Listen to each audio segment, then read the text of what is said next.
Europe's desperate U-turn on Burkina Faso. Europe's green partnership? Sounds familiar. Why can't the EU leave the Sahel alone? The EU has called the Sahel the poorest region on earth, warning of instability.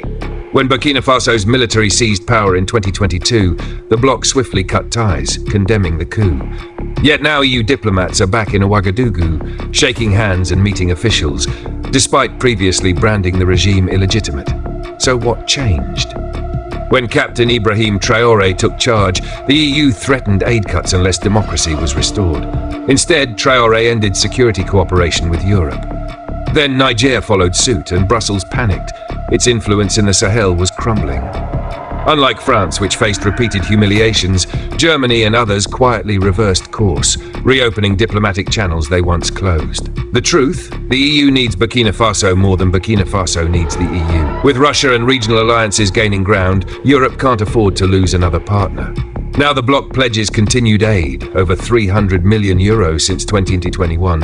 Burkina Faso holds the cards. Will Traoré play along? Or will he remind Europe that this is a new Sahel, one that bows to no one? The power balance has shifted. The question is, who really needs whom? Why is the EU desperate to reconnect with Burkina Faso? The European Union once condemned Burkina Faso's military takeover, cutting ties and freezing aid. Yet now EU diplomats are back in Ouagadougou, smiling for cameras and promising win-win cooperation. What changed? When Captain Ibrahim Traoré seized power, he didn't beg for Europe's approval.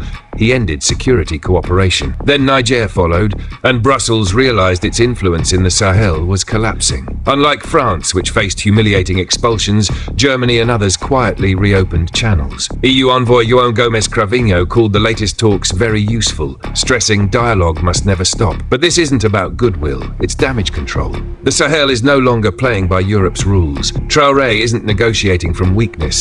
He's demanding respect. For centuries, Europe dictated terms to Africa, exploitative deals disguised as partnerships. But Burkina Faso is done bowing. If the EU wants back in, it must offer real equality, not empty promises. So why the sudden charm offensive? Fear. Fear of losing the Sahel to new allies. Fear of irrelevance. The question isn't whether Burkina Faso will compromise, it's whether Europe can accept it, no longer calls the shots. Europe's desperate U-turn on Burkina Faso. What are they really after? For decades, European media has sold the same tired story. Africa is a helpless continent dependent on Western aid. But Burkina Faso is shattering that illusion. When Captain Ibrahim Traoré took power, he didn't grovel for Europe's approval. He cut ties and defied their demands. And now suddenly, the EU is scrambling to rebuild bridges. Why?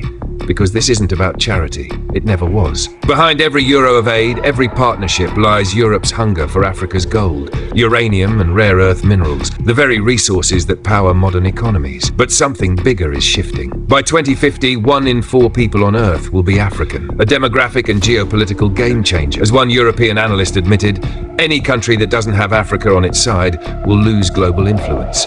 That's the real crisis for Europe. Burkina Faso, Niger, and others are no longer obedient clients.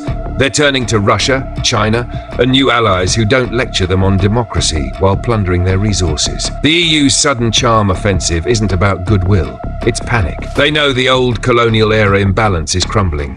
Africa is done being Europe's junior partner. Traoré's message is clear. We are sovereign. Deal with us as equals, or not at all. The question now is whether Europe can swallow its pride and accept that Africa's future won't be dictated from Brussels. Because this time, Africa holds the cards. Africa's reckoning why Europe's time is running out. The pandemic was the final betrayal. While Europe hoarded vaccines, Africa was left begging, only to receive expired doses. When African scientists developed their own solutions, the EU refused to recognize them. The message was clear: you are not equals. That moment sparked a revolution. From Mali to Niger, military coups weren't just power grabs. They were Africa's middle finger to decades of exploitation. France, the self-appointed guardian of Francophone Africa, watched in shock as its influence crumbled. Streets across the Sahel erupted with protests, not because of propaganda, but because people were done being treated as colonial afterthoughts. Now Africa is choosing new allies. Russia for security, China for infrastructure, Turkey for trade, all without Europe's condescending conditions. The 2022 EU-Africa summit wasn't diplomacy, it was panic, because the continent sitting at that table wasn't the same one Europe once controlled. This is Africa's ultimatum. Respect us as partners, not charity cases, or get left behind. The question isn't if Europe will adapt, but if it's already too late. The 2022 EU-Africa Summit was supposed to mark a new chapter. European leaders arrived with grand speeches and bold pledges, 450 million vaccines, a 50 billion euro investment package. But 2 years later, empty promises. No vaccines, no billions. Just the same old game where Europe talks about partnership while treating Africa as a chessboard in its rivalry with China and Russia. Now, as climate change ravages the continent, a crisis Africa didn't create, Europe is back, this time with a fresh demand. Go green. The hypocrisy is staggering. After centuries of plundering Africa's oil, gas, and minerals to fuel Europe's industrialization, the West now insists Africa must not use those same resources to develop. Instead, they want Africa's lithium and cobalt, the keys to their green future, while preaching sacrifice. But Africa isn't from Bamako to Nairobi, a new generation of leaders is calling the bluff. You industrialized by exploiting us, they say. Now you want us to stay poor in the name of saving the planet? The message is clear. Africa will no longer beg for scraps or accept double standards. If Europe wants a real partnership, it must start with justice, not more empty summits and one-sided deals. The era of colonial logic is over.